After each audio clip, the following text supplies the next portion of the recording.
Hello दोस्तों, स्वागत है आप लोगों का मेरे चैनल पर।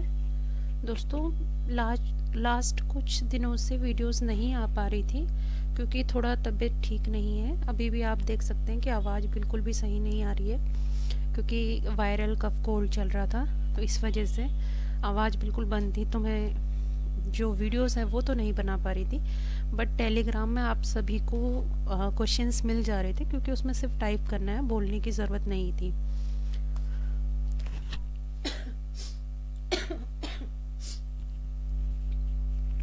दोस्तों, आज भी थोड़ा सा आपको दिक्कत हो सकती है आवाज़ से रिलेटेड, बिकॉज़ मेरी तबीयत बिल्कुल ठीक नहीं है। मैं उतना नहीं बोल पा रही हूँ अभी। आप लोग देख ही सकते हैं आवाज़ में भी परिवर्तन है। तो दोस्तों, फिर भी मैं कोशिश कर रही हूँ कि आज ये वीडियो बना ली जाए क्योंकि आप सभी जानते हैं अब हमारे पास सिर्फ 45 डेज़ रिमेनिंग है ना, एग्ज़ाम के लिए। तो अब बहुत ज़्यादा ज़रूरत है कि हमें ज़्यादा से ज़्यादा प्रैक्टिस सेट लगाने हैं। दोस्तों, आप जानते हैं लास्ट टाइम हमने व्याकरण विचार पूरा कर लिया था, जिसमें संज्ञा, सर्वनाम, विशेषण, क्रिया, लिंग, वचन, काल और कारक, इन सभी टॉपिक से रिलेटेड हमने प्रश्न कर लिए थे। ठीक है, जिसका वेटेज भी आप जानते हैं 15 मार्क्स का था। तो इंडिविजुअल टॉपिक था, उसका उस हिस्से में 1 2 से 3 नंबर का आ रहा था। आज जो मैं आप लोगों के लिए नया टॉपिक लेके आई हूँ, क्योंकि आप लोग जानते हैं वर्ण विचार से रिलेटेड हम क्वेश्चन कई बार कर चुके हैं। तत्सम, तद्भव, देशित, विदेशी शब्द से भी हम कर चुके हैं। पर्यायवाची, विलोम शब्द में भी हम लोगों ने प्रैक्टिस सेट लगा लिए हैं। ठीक है, फिर आप यहाँ जानते हैं कि शब्दगत वर्तनी, वाक्यगत अशुद्धि शोधन, इससे भी लोकोक्ति, मुहावरे, विराम चिन्ह। पहले हमने कोशिश करी वाक्यांश के लिए एक शब्द। ठीक है, तो हमने कोशिश करी थी जो मेजर, जिसका वेटेज ज़्यादा है, पहले उन टॉपिक्स को किया जाए। तो आज जो मैं आप लोगों के लिए टॉपिक लेके आ गई हूँ, उपसर्ग लेके आ गई हूँ। देख सकते हो आप, उपसर्ग, प्रत्यय, संधि और समास, चारों जो टॉपिक है उसका वेटेज कितना है, 10 मार्क्स का है। तो आप हर टॉपिक का 2 से 3 मार्क्स आप लगा सकते हैं कि ये हो सकता है। ठीक है, तो आइए देखते हैं आज हम उपसर्ग करेंगे। चलिए दोस्तों, उपसर्ग को टॉपिक को करते हैं। आज का जो हमारा प्रैक्टिस सेट है ये है प्रैक्टिस सेट 22। ठीक है, अभी तक हम 21 हम लोगों ने सक्सेसफुली कर चुके हैं और हमने जो टारगेट रखा है वो अभी फ़िलहाल 30 डेज़ का रखा है प्रैक्टिस सेट के लिए। अगर आप लोग सपोर्ट करेंगे तो हम आगे और करेंगे इसको। ठीक है, तो आप लोगों को अगर ये सीरीज़ पसंद आ रही है और कंटेंट पसंद आ रहा है तो प्लीज़ ज़्यादा से ज़्यादा चैनल को सब्सक्राइब कीजिएगा, शेयर कीजिएगा। एंड अगर आपको कोई भी इशू आ रहा है, कोई डाउट है, तो आप कमेंट बॉक्स में पूछ सकते हैं, या तो टेलीग्राम चैनल है वहाँ पर जाकर आप ज्वाइन कर सकते हैं और मुझसे कांटेक्ट कर सकते हैं। दोस्तों, पहला क्वेश्चन ये है, तो इस क्वेश्चन को पढ़िए, चारों ऑप्शन को पढ़िए एंड ट्राई करने की कोशिश कीजिए।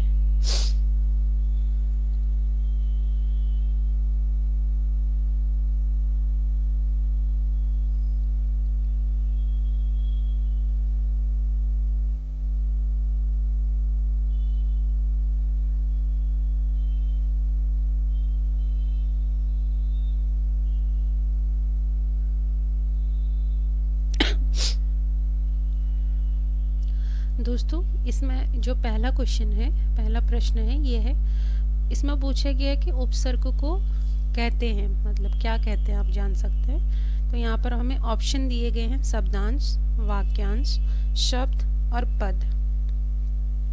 तो जब हम लोग उपसर्ग, हम लोगों ने आदित्य बुक से जब कंप्लीट किया था तो बताया था कि जो उपसर्ग होते हैं दोस्तों, वो क्या होते हैं, शब्दांश होते हैं, मतलब शब्द के जो होते हैं अंश होते हैं। ठीक है, तो ए बिल्कुल राइट आंसर है। तो जो ये क्या होते हैं, उपसर्ग क्या होते हैं, शब्द के अंश होते हैं और किसी भी शब्द के स्टार्टिंग में जुड़ते हैं। ठीक है, और इनकी अपनी कोई, इनका जो शब्दांश, मतलब ये जो उपसर्ग है, शब्द के अंश है, तो इनका अपना कोई अर्थ नहीं होता। ये किसी शब्द के साथ जुड़कर उसे अर्थवान बनाते हैं। ठीक है, तो पहला क्वेश्चन, उपसर्गों को कहते हैं शब्द का अंश। तो ये था इसका राइट आंसर। नेक्स्ट क्वेश्चन की ओर को बढ़ते हैं।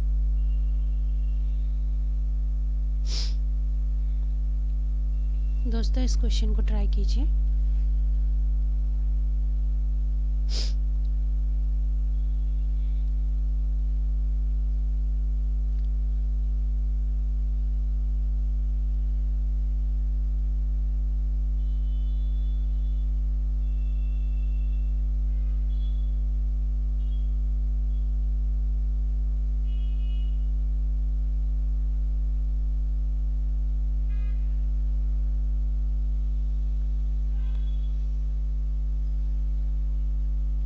दोस्तों क्वेश्चन को आपको पढ़ना है और जैसे ये उपसर्ग है तो आपको हर शब्द में इसको लगाकर देखना है कि क्या बन रहा है। ठीक है, कोई अर्थवान शब्द बन रहा है या नहीं। देखिए यहाँ पर क्या पूछा गया है, जो अप उपसर्ग दिए गए विकल्पों में से किसके साथ प्रयुक्त हो सकता है। ऑप्शन दिया है राम, मान, जय और रण। तो आप लगा के देख सकते हैं, अपराम, अपमान, अपजय, अपरण। ठीक है, तो यहाँ पर आप जानते हैं दोस्तों अपमान एक शब्द बन रहा है जिसकी एक मीनिंग है। तो यहाँ पर जो राइट आंसर हो जाएगा वो हो जाएगा ऑप्शन बी, मान। ठीक है, अपमान के साथ लगकर।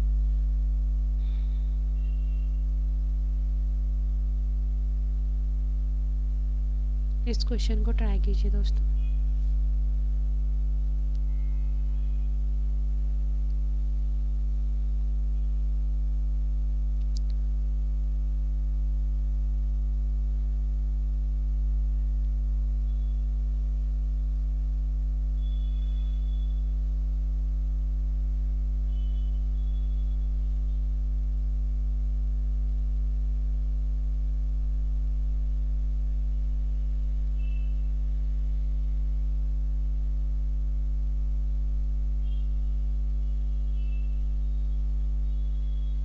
देखिए दोस्तों यहाँ पर जो क्वेश्चन दिया है इसमें क्या पूछा गया है, आमरण शब्द के प्रारंभ में लगे आ, ठीक है, को व्याकरण की दृष्टि से क्या कहते हैं। यहाँ पर बोला गया है मूल शब्द, उपसर्ग, प्रत्यय और तद्धित प्रत्यय।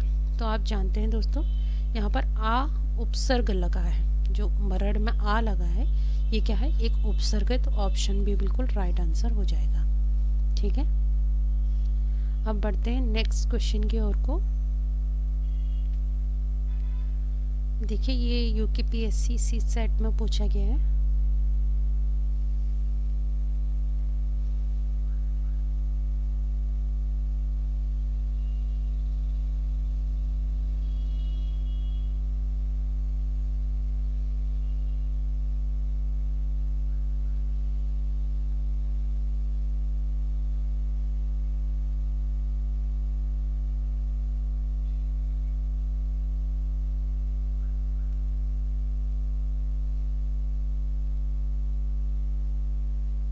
देखिए दोस्तों यहाँ पर जो प्रश्न दिया गया है उसमें क्या पूछा गया है, निस्सहाय में प्रयुक्त उपसर्ग है।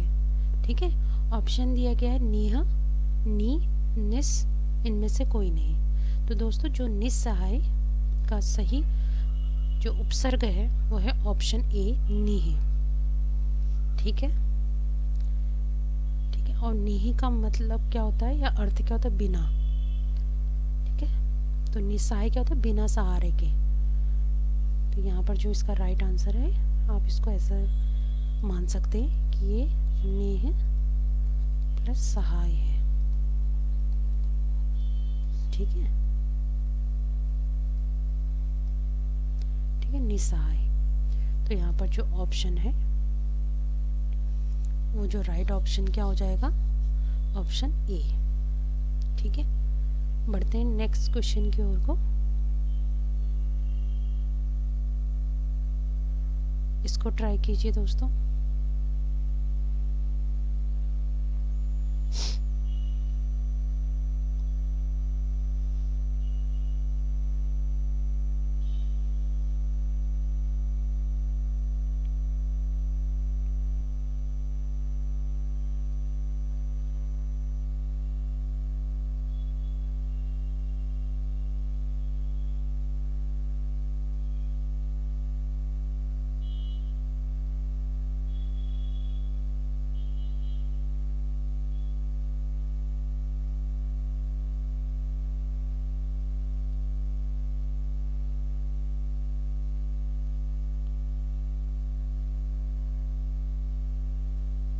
देखिए दोस्तों, ये काफ़ी अच्छा क्वेश्चन है। इसमें क्या बोला गया है, दुर्व्यवहार शब्द में प्रयुक्त उपसर्ग है।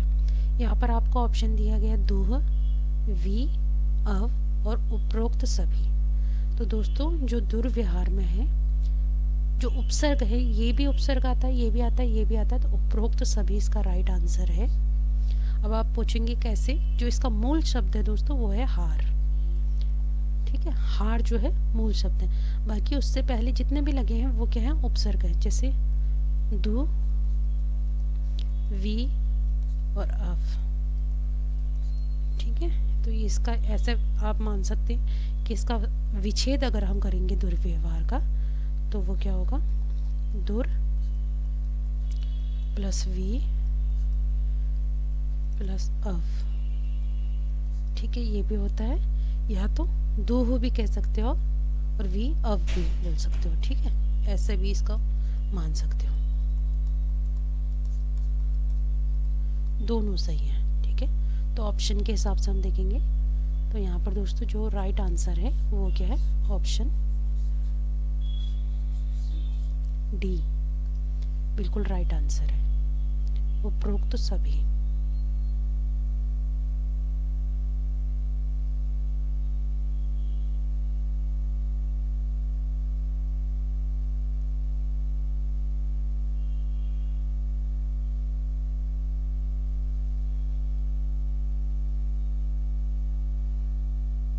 इस क्वेश्चन को कीजिए दोस्तों।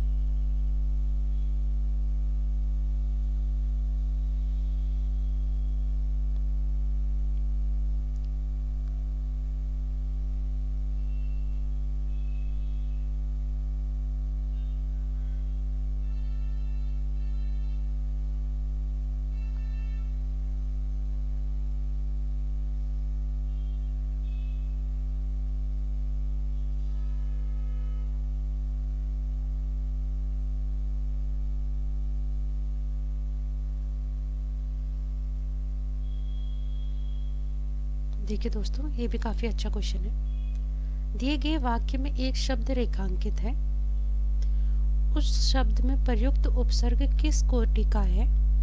चिन्हित कीजिए। विद्यालय का उप प्रधानाचार्य जिम्मेदार व्यक्ति होता है। ठीक है, यहाँ पर ऑप्शन है तत्सम, तत्सम उपसर्ग, तद्भव उपसर्ग, विदेशज उपसर्ग और देशज उपसर्ग। पहले तो हमें पता होना चाहिए कि उप प्रधानाचार्य में कौन सा उपसर्ग है। तो दोस्तों, जो उप प्रधानाचार्य में उपसर्ग है वो उप है। ठीक है, अब हमें ये पता चल गया कि उपसर्ग है। अब ये पूछ रहे हैं ये तत्सम है, तद्भव है, विदेशज है, देशज है। जो उप तत्सम होता है दोस्तों, जो उप उपसर्ग होता है वो तत्सम होता है। ठीक है, ये क्या होता है, तत्सम उपसर्ग है। उपसर्ग में भी हमने पढ़े थे ना कि कौन कौन से उपसर्ग हैं, तो ये कौन सा उपसर्ग होता है दोस्तों, तत्सम होता है। इस उपसर्ग का मतलब क्या होता है, अर्थ क्या होता है, या अर्थ की दृष्टि में ये उप का मतलब क्या आता है, सहायक आता है। आप जानते हैं ना, प्रधानाचार्य उप प्रधानाचार्य मतलब सहायक।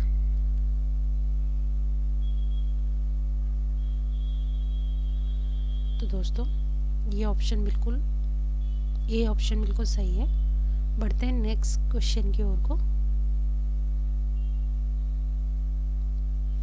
इस प्रश्न को ट्राई कीजिए।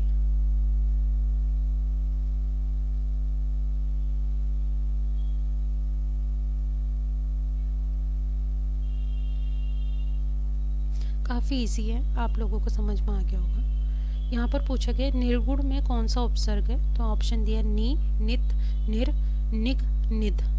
ठीक है, तो जो राइट आंसर है दोस्तों वो निर्गुण है। ठीक है, तो ये ऑप्शन बिल्कुल सही है, ऑप्शन सी बिल्कुल राइट आंसर है। बढ़ते हैं नेक्स्ट क्वेश्चन की ओर को।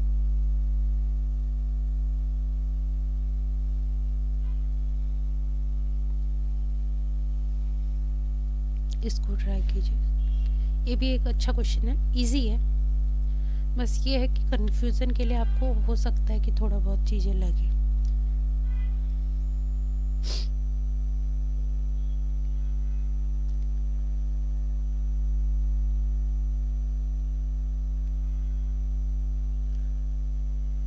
देखिए दोस्तों, यहाँ पर जो शब्द दिया गया हमें प्रत्युत्पन्न दिया गया है, शब्द में प्रयुक्त उपसर्ग है। तो यहाँ पर बोला गया प्रति प्रत्यु प्रत्युत। ठीक है, तो जो राइट आंसर है वो है ऑप्शन बी। इसमें कौन सा है, प्रति उत प्लस पन्न। इसका ऐसा विच्छेद अगर हम करेंगे ना इसका, तो इसका विच्छेद ऐसा होता है प्रति प्लस उत प्लस पन्न। ठीक है, ये इसका मूल शब्द है पन्न। तो यहाँ पर सिर्फ हमसे पूछा गया है कि इनमें से पूछा गया, तो ये प्रति इसका राइट आंसर हो जाएगा। तो ऑप्शन बी बिल्कुल सही है। बढ़ते हैं नेक्स्ट प्रश्न की ओर को। इस क्वेश्चन को कीजिए दोस्तों, ये काफ़ी इजी है। सॉरी।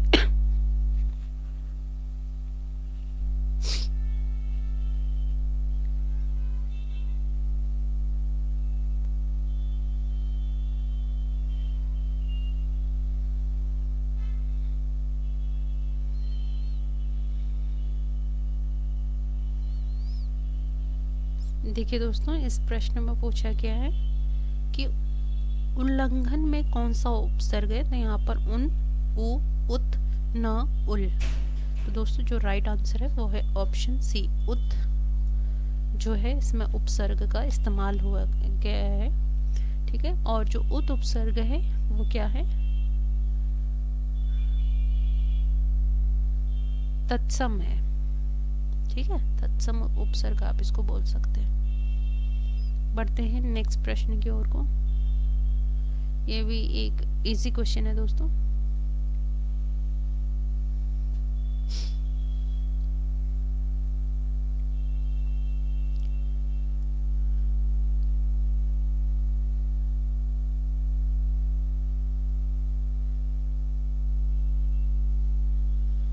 देखिए, इसमें बोला गया है अलंकार में किस उपसर्ग का प्रयोग हुआ है। तो ऑप्शन दिया है, ऑप्शन क्या दिया गया है, अल, अल, अलन, अलम। ठीक है, तो जो राइट ऑप्शन है वो है अलंकार।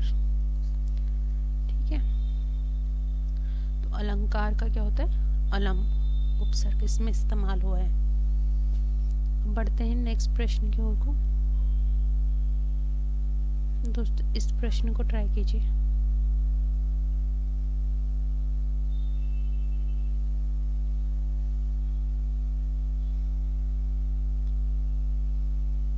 पहले प्रश्न को पढ़ना है, फिर उसका राइट आंसर अपने हिसाब से ढूंढने की कोशिश करनी है। अगर आपको आता है तो अच्छी बात है, नहीं आता है तो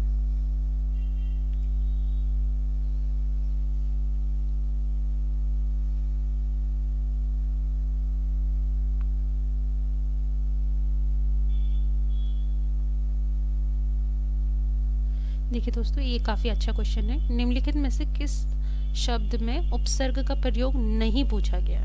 ठीक है, तो यहाँ पर प्रश्न, प्रतिष्ठा, अधिकार और संस्कार। तो दोस्तों जो यहाँ पर प्रतिष्ठा है, यहाँ पर प्रति उपसर्ग का यूज हुआ है। यहाँ पर अधिकार, यहाँ पर सम का इस्तेमाल हुआ है, सम उपसर्ग का। ठीक है, तो प्रश्न में कोई भी उपसर्ग नहीं इस्तेमाल हुआ है। तो ये बिल्कुल राइट आंसर है, ए राइट आंसर है। अब बढ़ते हैं आज के लास्ट प्रश्न की ओर को। इस प्रश्न को ट्राई कीजिए दोस्तों।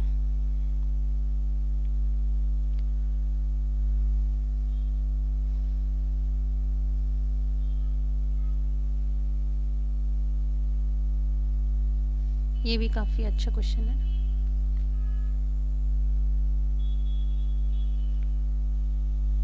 शायद इसका आंसर आपको आ भी क्या होगा।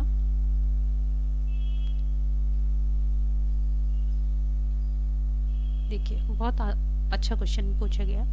इसमें बोला गया एक से अधिक उपसर्गों वाला शब्द, उपसर्गों वाला सही शब्द है। ठीक है, तो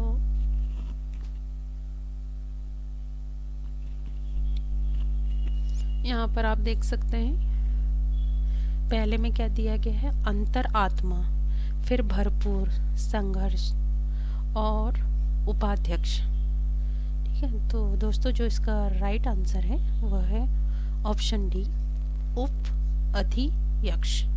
ठीक है, तो इसमें जो इसमें दो उपसर्ग का इस्तेमाल हुआ है, उप और एक अधि।